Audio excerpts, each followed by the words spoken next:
about animals in the rainforest and an interview with a conservationist from Kingston in the UK.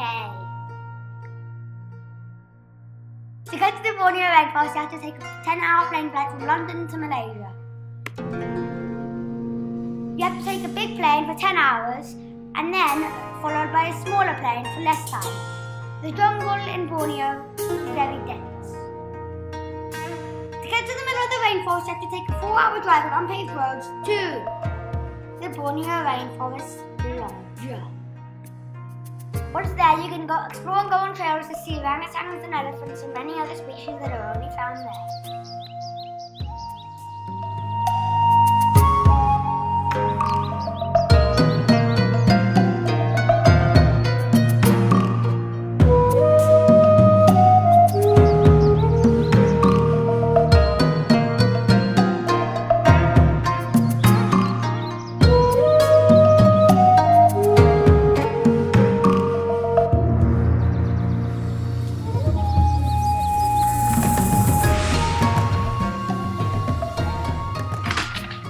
Thank you for joining me today, Tom.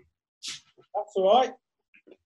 Okay, I have 6 questions ready to ask you. Okay. Fire away. Okay, the first one is, can you tell me a bit about what you do and your interest in conservation? Yeah. My main job is a cameraman, and a lot of what I've filmed has been wildlife around the world. So that means that I've done quite a lot of travelling to different countries, filming all sorts of animals. So, for example, grizzly bears in Alaska, elephants in Burma, and all, tarsiers, small nocturnal primates in Indonesia, penguins in Antarctica. So hot places, cold places, birds, mammals, and all sorts, really. Okay. And my second question is, when and why did you become a conservationist? I've been interested in insects and animals ever since I was sort of your age. And I used to lift up paving slabs in my parents' garden and look for toads and newts underneath.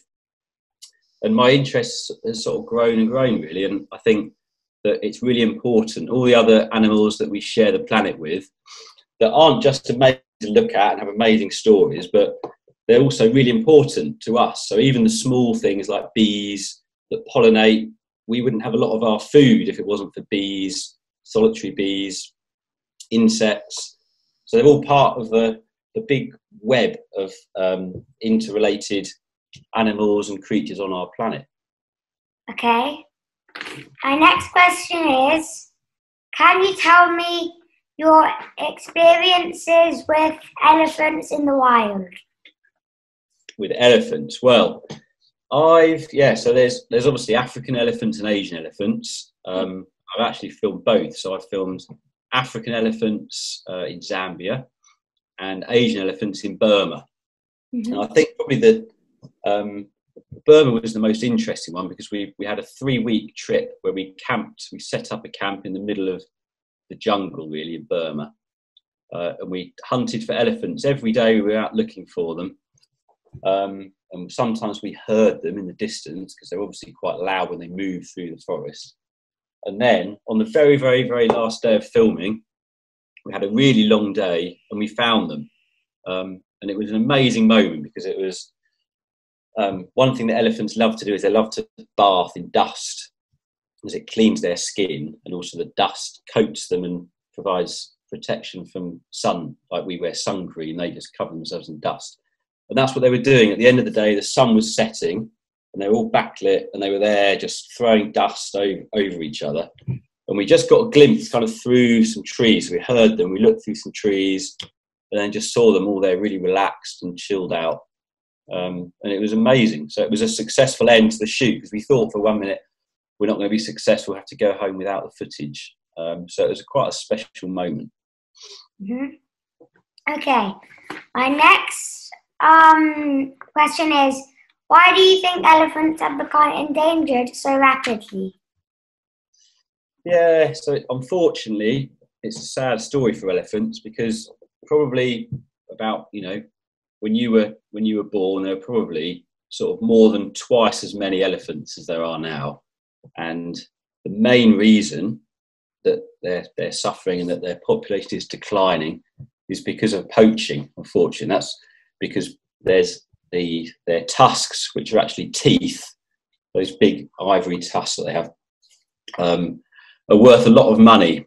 So to some people, when they see an elephant, it's amazing. It's an amazing sight, and they look incredible animals. But to other people, they just see lots of money, unfortunately. So poaching is the main problem.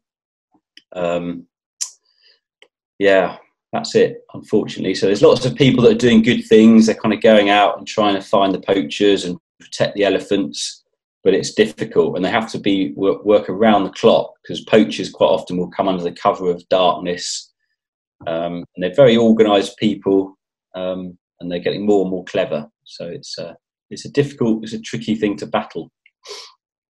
Okay, my next question is,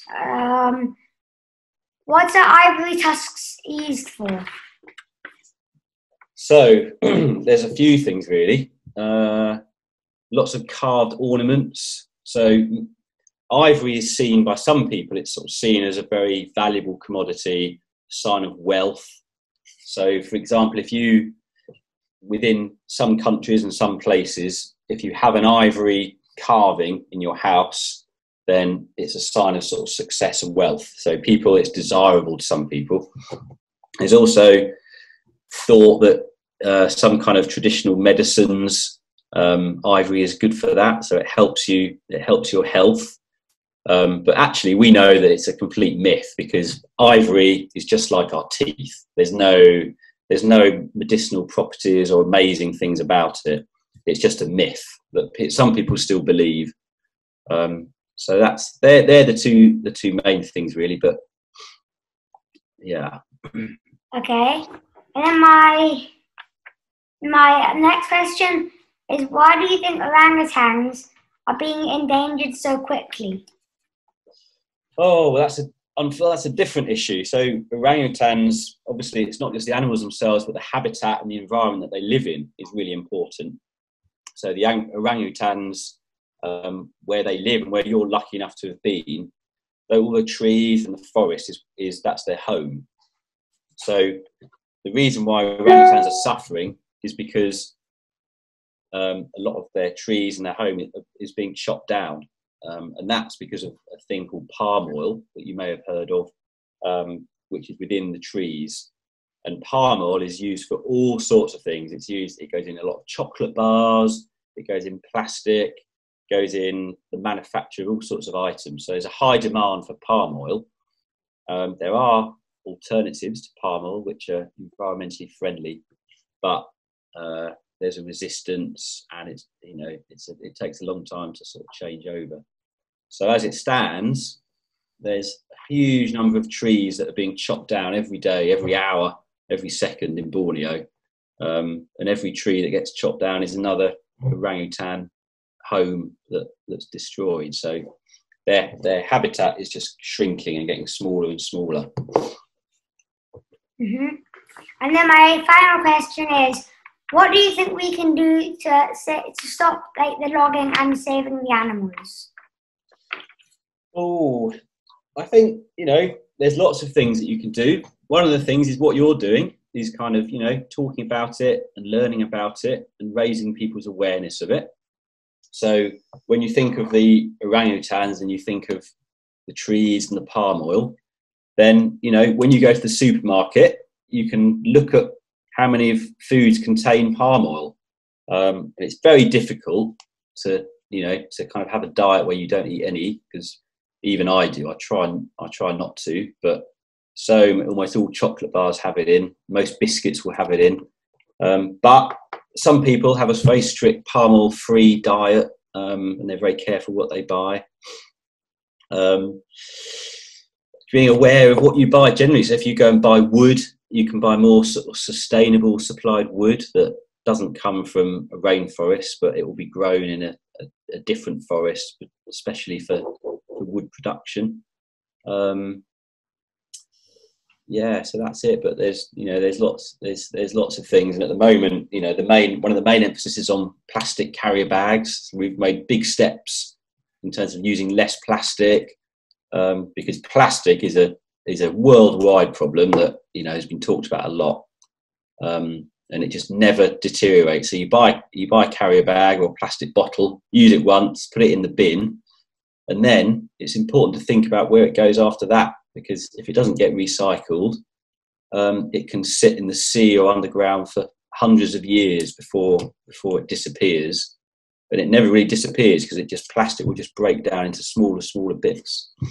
So I feel that plastic is one of the biggest, especially from having travelled to Alaska and Antarctica and everywhere. Even there, you see plastic being washed up on beaches and things. So it's quite a sad case. So that's something else. There's a whole list of things. Even as small as using the car less and walking to school, that helps with pollution. So I think every little thing that we do, it's worth just sort of thinking, like, how can we be more environmentally friendly, and how can we, save the planet a little bit, really. So it's thinking about it, and hopefully this project that you're doing, people will watch it, and then they'll learn and they'll think, oh, I never knew that. And then you can go and teach them about elephants, and and also you've been there, you've been to Borneo and you've seen the orangutans, so you can talk firsthand and say, how amazing they are. Because when I look at animals like that, I kind of think they're just like people, really. They're so intelligent, and you can really identify with them. So yeah, I think what you're doing is brilliant. Thank you for your time. That's all right. That's the last of my questions. Oh, okay. Well, it was fun. Good luck with the project.